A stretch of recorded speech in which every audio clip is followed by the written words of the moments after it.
guys, what's up? Next episode, Unicorn Builders. We're here at the Texas Legends with my beautiful baby.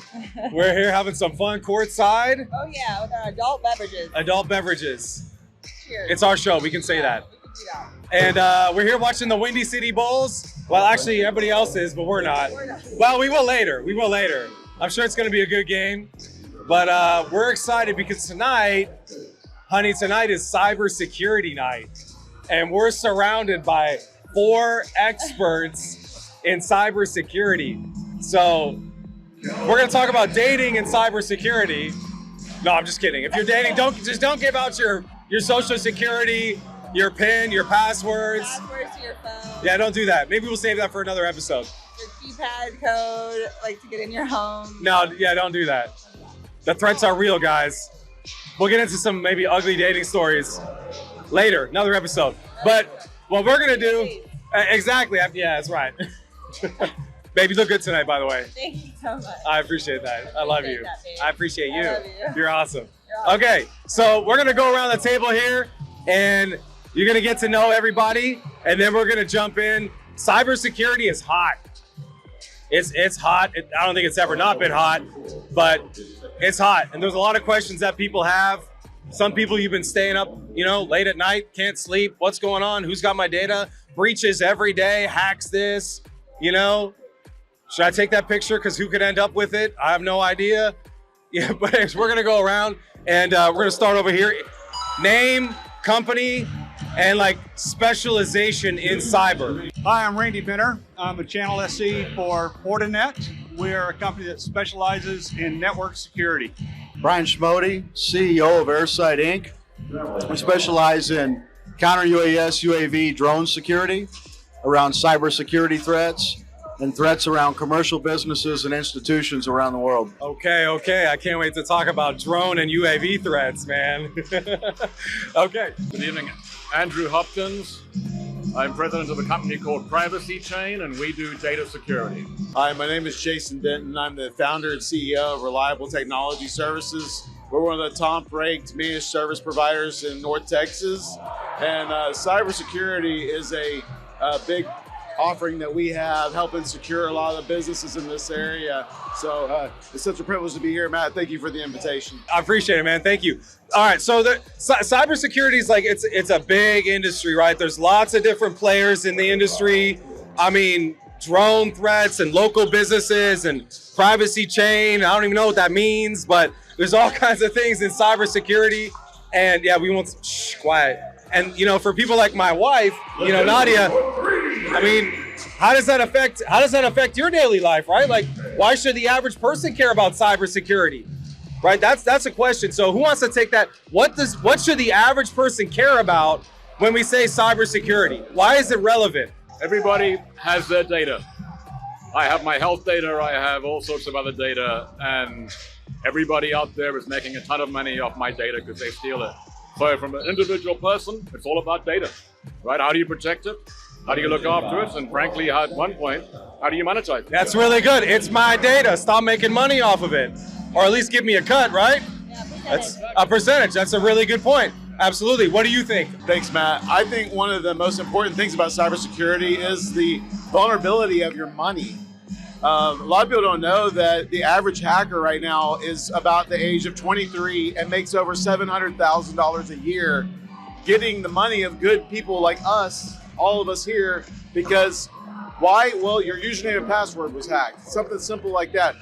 Maybe it was LinkedIn. It could have been any Instagram, And so a lot of these companies won't tell you when they get hacked, but when your password gets out there, it can be used to get into your bank account. That's why. Okay, that statistic was mind-blowing. 23 years old, average age, making $700,000 a year. I would say I'm in the wrong industry, but that would be wrong if I said that. So that is shocking. It's amazing. That's unbelievable. And a lot of people will say that data is the new oil, right? It's the new oil boom. And now there's some interesting things. I want to talk real practically, again, going back to the average person, how do they protect themselves? They're just going about their daily life. What are some things that they should be doing to protect themselves? You want to take that one? So the average person is trusting their data with companies around the globe, right? Whether it's your bank account, your health records, everything is online, right? And everybody's data is accessible to a hacker if you're not careful. So protecting that data, know where it's stored. Don't store it in, store it in as few places as you can, right? And never trust. So, there's a term called zero trust network access. We have to have zero trust with our data too. You don't trust anybody, right? So for my family, from a personal perspective, we change our passwords on a very regular basis. Never click a link, because a link is a good way to get malware, get ransomware. They're going to get in, so don't click a link. If it's a link you want to go directly to that link in a browser. Don't click a link that's in an email. I don't know if you guys are seeing it, but I'm getting even more like text messages. Like it used to be emails, now flooded with, phishing scams and hackers, and they're trying to collect your data. But now it's even text messages. Amazon, your package, we tried to deliver it, but we got a wrong address.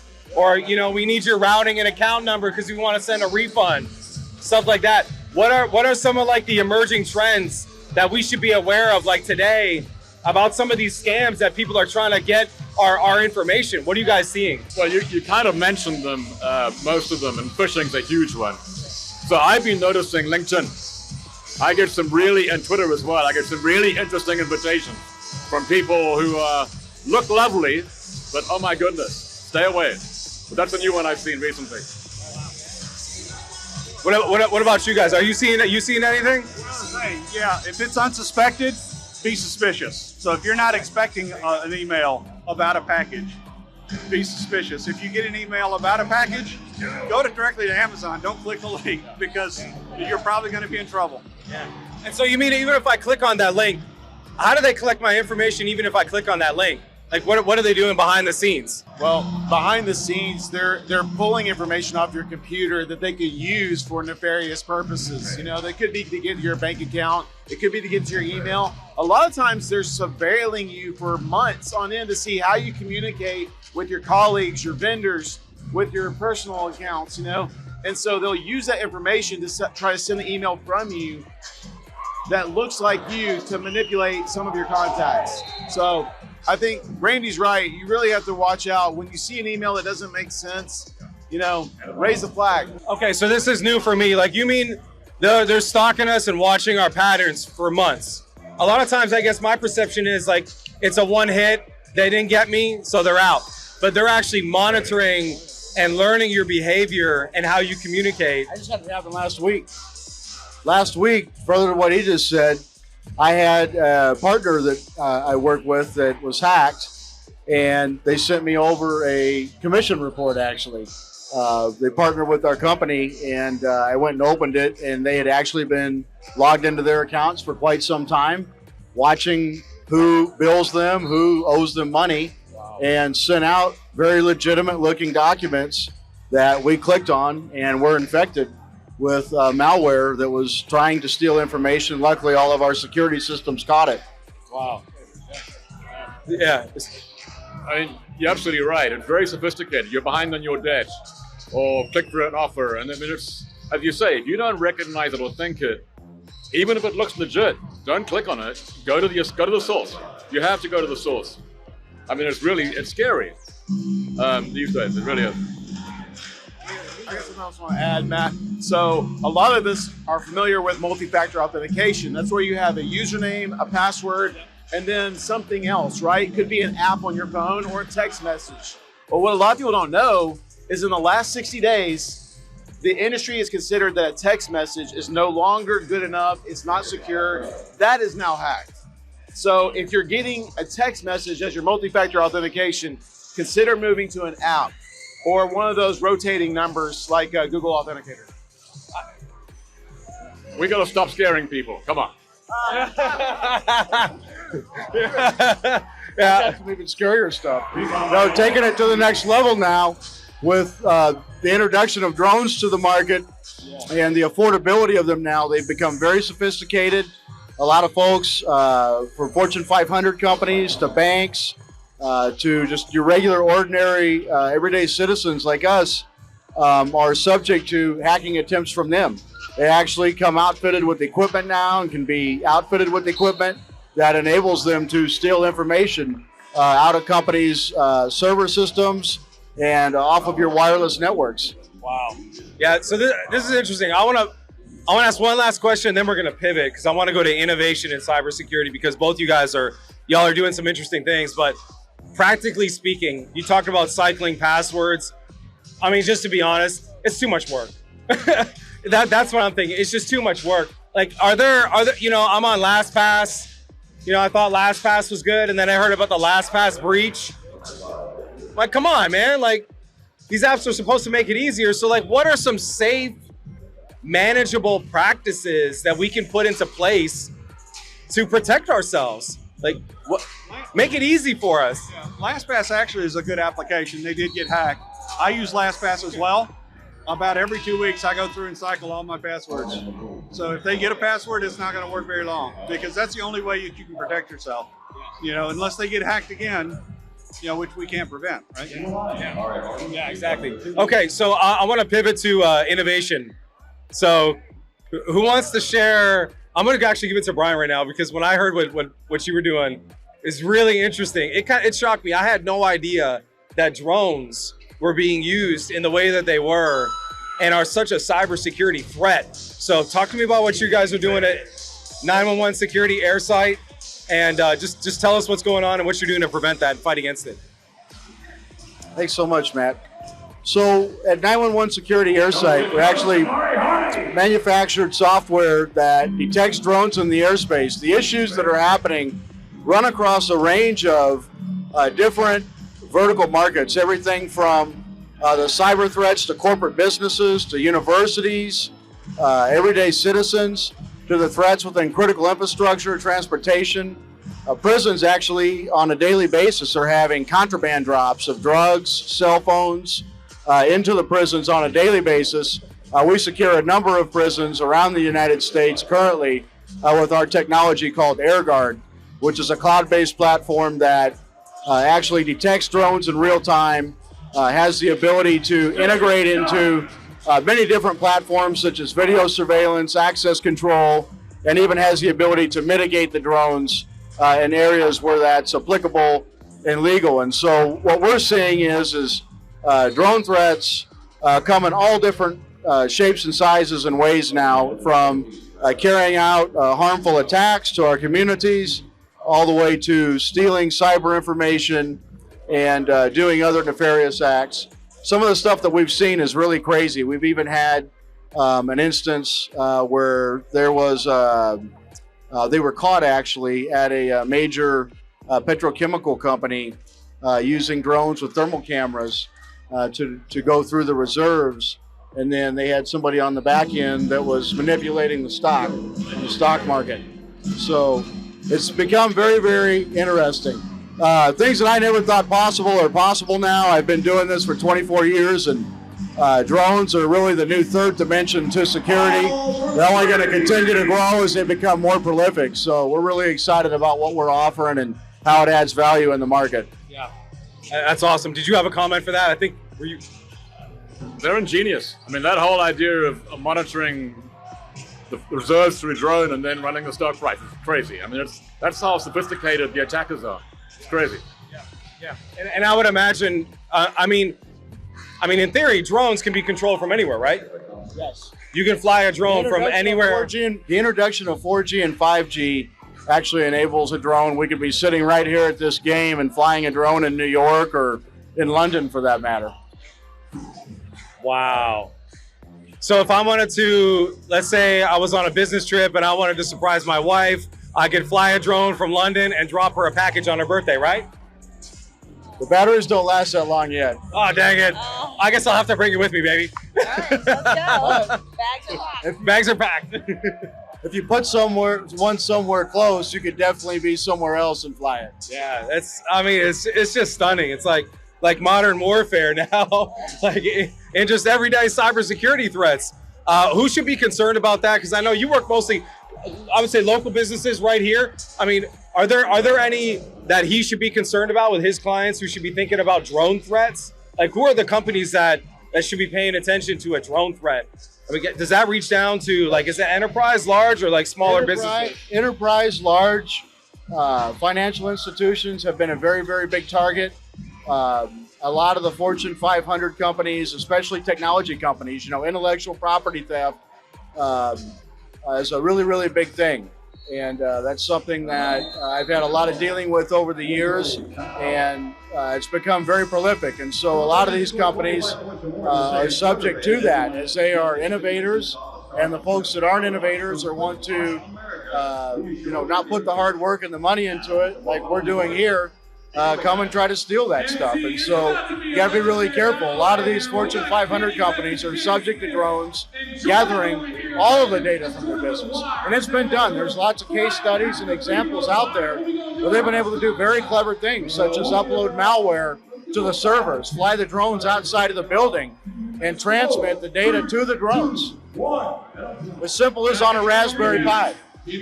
Wow. I mean, that's incredible.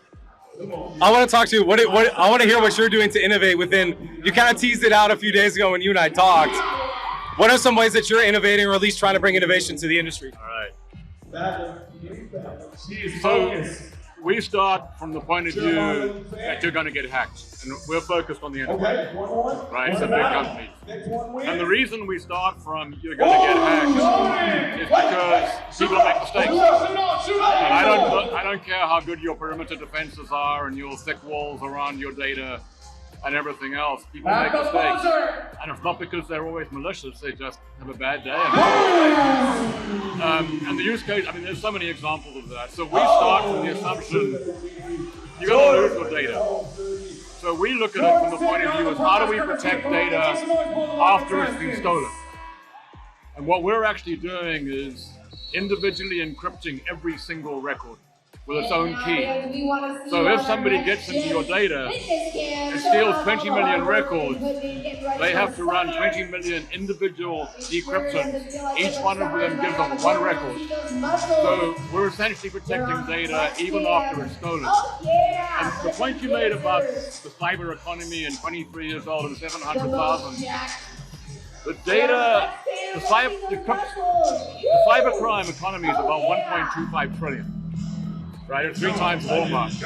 Half of that, almost half of it is in data. And 500 billion is on IP and patents and that kind of stuff, and 150 is roughly on data trading, our data. Right, that's what we're attacking. We want to disrupt that value proposition for cybercrime by making that data that you steal worthless. So that's essentially what we're doing at a very high level. I don't even know how that's possible, technically speaking, but what's like, at like a 6th grade level, what kind of technology is powering something that allows you to protect what's been stolen? So the technology stack is standard. All of our IP is the way that we manage data. It's the architecture. We do everything at the record level, and a record could be an X-ray, it could be a document, it could be source code, don't care, it could be a video. And we do everything at that level. So not only do we individually encrypt that record with its own keys, we'll also attach its own controls, we'll attach its metadata, we'll attach its access, all of it at the record level. So essentially, we're approaching data from the bottom up, right? So every record is essentially individually protected and controlled. It's an architecture rather than the technology stack is standard. We do use blockchain, but in a very different way, right? One record, one blockchain, very different. Is that product live right now? The back end is built. We have a demo in place, and we're raising some money right now to build the front end, because we had to build the front end to tell the back end what to do. So that's where we're at. It's fascinating. I've been looking at this for about 2 years, and I love it. I love that. I got a plug to 2 guys at the table that I know are raising money, because both you guys are innovating through what you're building. And if I'm just gonna say, if you guys want to make an investment, I'm not an investment advisor, so I'm not gonna give you any investment advice. I'm just gonna say, reach out to these guys, okay? That's all I'm gonna say. have a conversation because you got two experts that have been in it for a very, very long time and know exactly what they're doing. And you two, both you guys as well.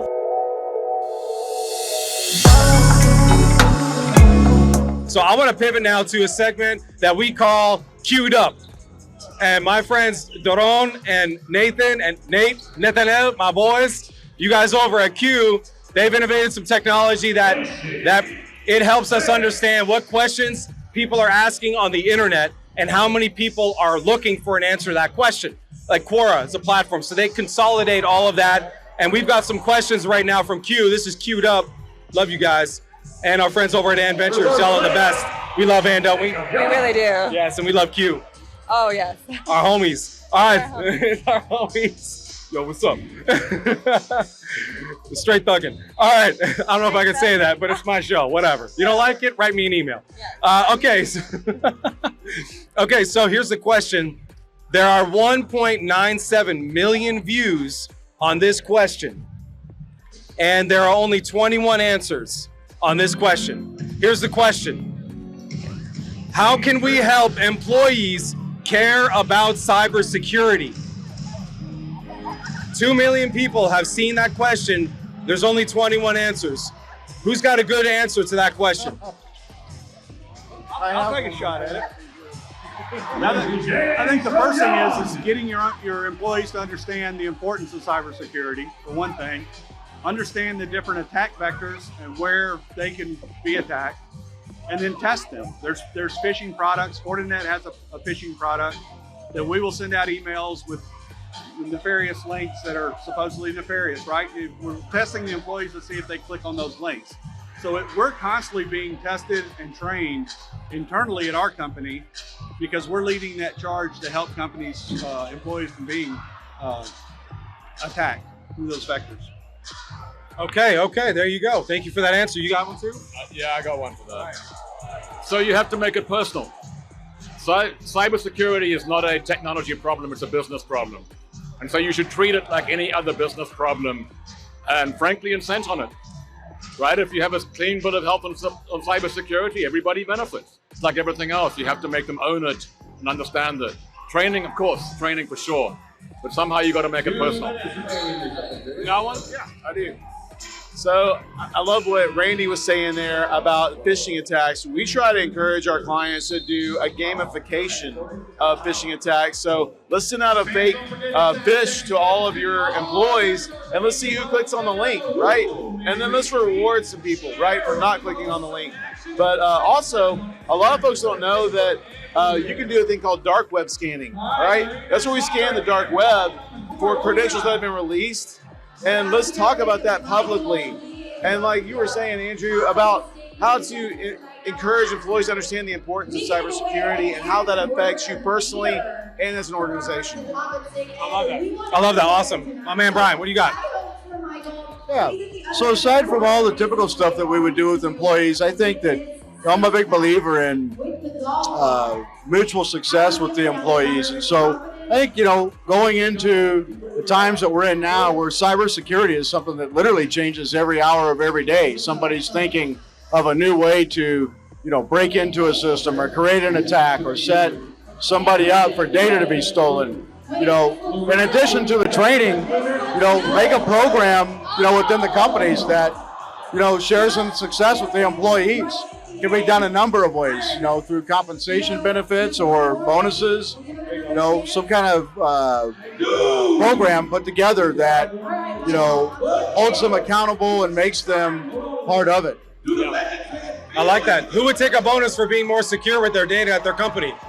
Everybody. You know what I'm saying? Everybody. So good answer. I got another one. It's really loud in here, I know, but you can hear me. Okay. 84,620 people have seen this question, and we've had three answers. So we need some more answers here. Here's the question. What will the field of cybersecurity look like in the next 10 years? Please don't tell me it's going to be like iRobot or Terminator or any other movies where it ends in the destruction of the of the planet. Babe, what do you think the next 10 years are going to look like with drones and robots and ChatGPT and Yeah, all of that. all that stuff? Scary or not scary? I think of iRobot. Yeah, I know you think of iRobot. We just talked about this. I know, that's right. It's a scary world. Yeah, it's a scary world. Unless the robots work really nicely, then we could clean the bedrooms and Yeah, take care of the dog and kitties. that is very true. You know, hopefully it looks like that. I'm curious. Let's go around the table. I want to see what you guys think. Next 10 years, what is it going to look like? The good, the bad, and the ugly. Cybersecurity. You know, I thought you brought up a good point about ChatGPT because a lot of folks are really looking at what the effects of AI are going to have on hacking and cybersecurity. One thing I do want to speak to is Fortinet has AI themselves called FortiGuard Labs. And so I see that as the prices come down and it becomes more accessible for hackers to get access to AI, we're going to have to keep upping our game on our side, right, with FortiGuard Labs and other cybersecurity firms on using AI to do preventative cyber hygiene and protect our end users. So, yeah, I think it's going to be all about AI in the next 10 years, really. That's good. All right, you say it, Frank. So I'm actually more worried about what cybercrime looks like in the next 10 years with quantum and all that stuff. I think we have to think differently about cybersecurity. I don't think we can keep on trying to keep people out. We have to approach it from what are we protecting, right? And that's at our level, individual level, but also at the enterprise level and the government level. And I think the whole mindset has to change. Of course, there'll be AI and all that kind of stuff, which is great, and we'll use quantum on the good side too. But I think the mentality has to change, right? And what am I protecting? And that's where you got to start. Okay, I like that. Challenging the status quo. Trying to change the mindset. What do you think? I think that cybersecurity is, as I said before, is constantly advancing. I see a lot of people that are coming into the field. A lot more folks are getting involved in it and needed because every day the threat's growing. But I see it really being a combination of a number of, it's really all the new up and coming technologies and, the companies that have been around for many, many years, like, Fortinet, that are, continue to be the innovators in the space, having to constantly evolve and develop new technology. But I see a lot of AI-based stuff coming into play, a lot of blockchain stuff coming into play, a lot more around encryption and security, and continually having to be enhanced as we go forward. I'm curious. I mean, ChatGPT and the AI technology, do you think, I guess not do you think if it's possible, but how far out do you think we are from there being AI software installed into a drone that can fly itself, think, and maneuver through the air and do whatever it wants? How many years have we, it sounds crazy, but we're really not that far. That's current as of today. So, drones have the ability to fly autonomously right now. For less than $1,200, you can get drones with full guidance capabilities, the ability to pre-program, all kinds of stuff. You can wire them up with servos that allow them to drop contraband into prisons, weapons into areas where they can harm people potentially. So that all exists today and is only getting more advanced, especially with the introduction of 4G and 5G. You don't even need a remote control to do anything, so that is already here. Wow. Well, I'm thankful that I'm surrounded by you guys, because if we get in trouble, I'm calling y'all. I got you on speed dial. Okay, you want to make a comment? Yeah, I do. So, you're right, it's all, it's here, right? But the problem, I think, and one of the big issues that people are starting to talk about with all the ChatGPT and the AI is who can trust the data, right? There's no provenance of data. Just look at the media for now, right? Just start there. But that is the big issue that scares me more than anything else about AI. I can't trust the result because I can't trust the data. That's kind of my scary thing. Yeah, with all the mention of AI, I think it's very important, and we are using AI today to write signatures for new discoveries of threats, malware, and so forth.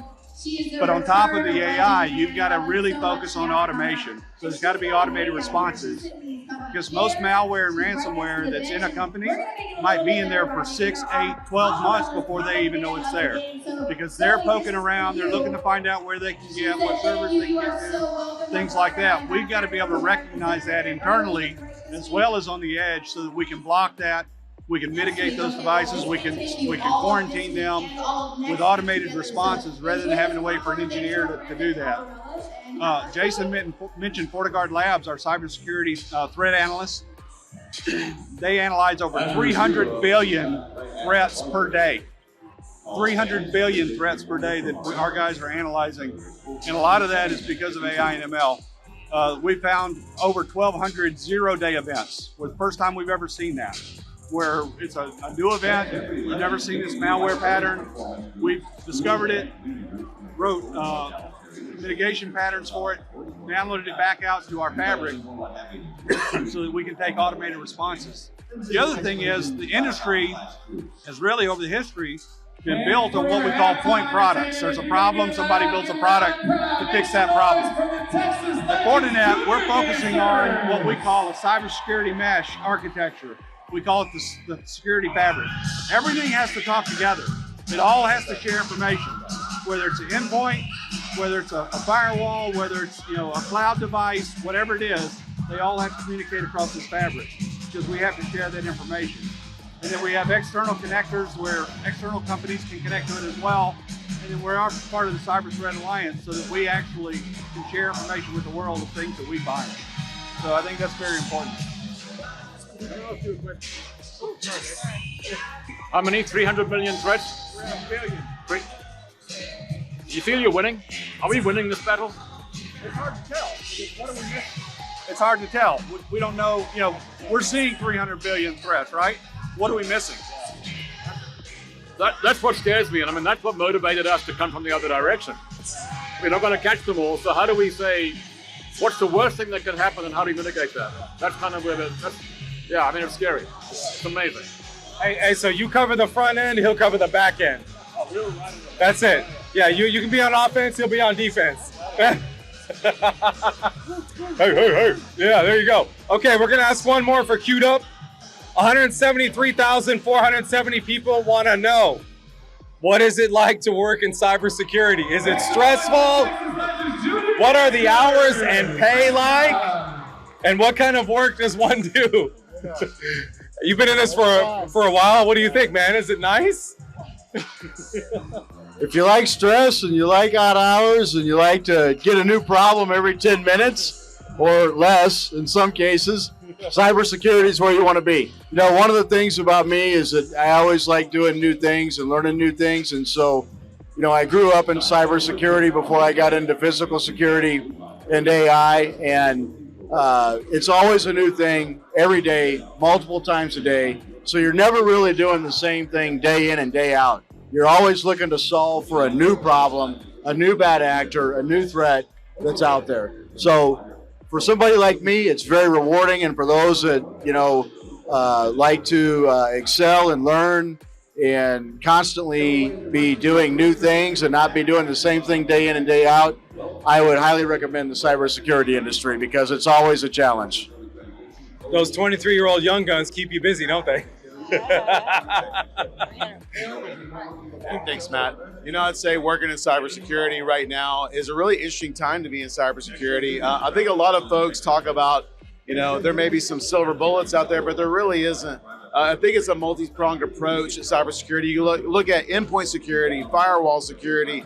Do you use multi-factor authentication? Are you doing vulnerability scans? Do you have compliance? Are you training your employees? There's so many different things. And then honestly, even with that, we're constantly looking at what new products are out there, what vulnerabilities are out there, what attacks and zero-day exploits like Randy was talking about. Do you have something like FortiGuard Labs to help you look at, what's going on today? Because it's always a changing field. And then, I love what was said earlier about, you really have to carry your cell phone with you at all times, 24/7. All of us at this table, when we're on vacation, we're not really on vacation. We're always doing cybersecurity 24/7.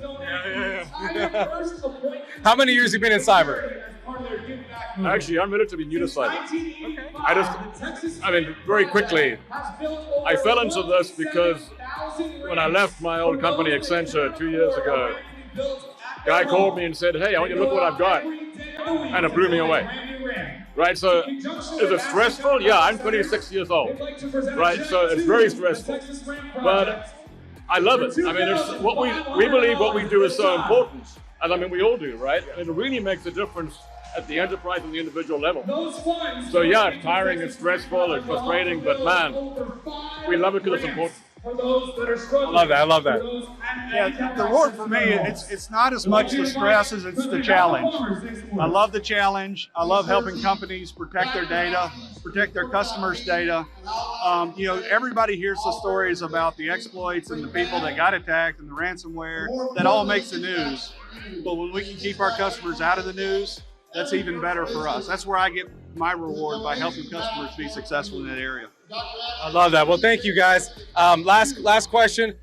With so many companies in cybersecurity, what is it like to try to entice, attract, acquire a new customer? Because I mean, there's a lot of different options out there, right? How are you guys positioning yourselves differently, and how competitive is it out there in the landscape? And how are you finding your best way to land more clients? What do you think? Who wants to take that? I'll take a shot at this. Yeah, so one of the things that we do at Fortinet is we talk about the performance of our devices, the way that they're built.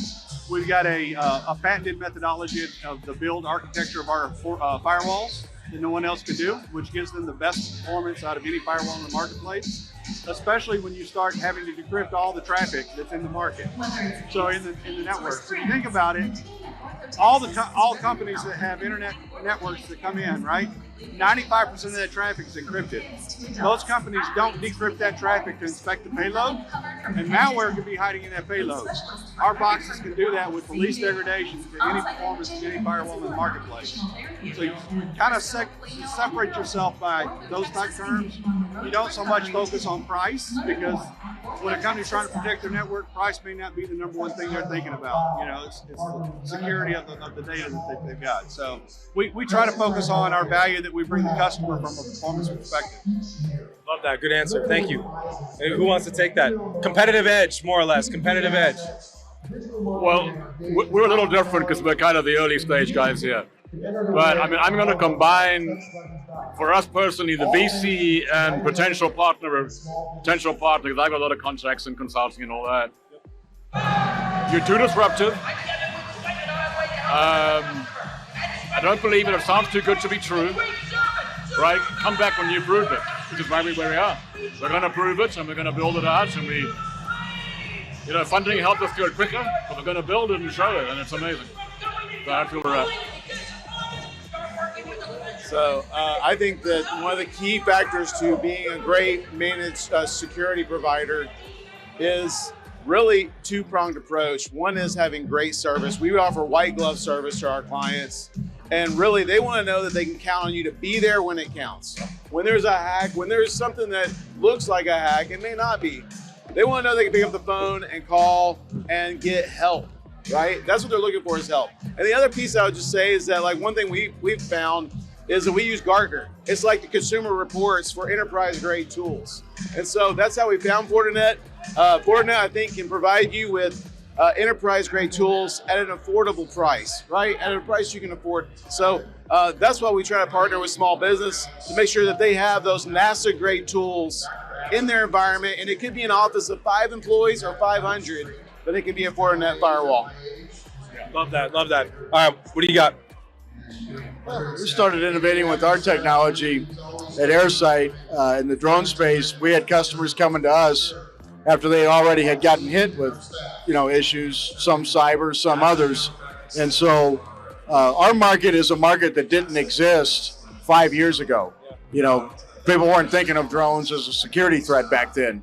And so we've innovated very, very quickly since 2017 and have grown exponentially through making patented technology with our AirGuard platform and putting that out into the market as a sensor fusion platform that brings all different types of systems together under one single pane of glass, and even alerts us to cyber alerts as well.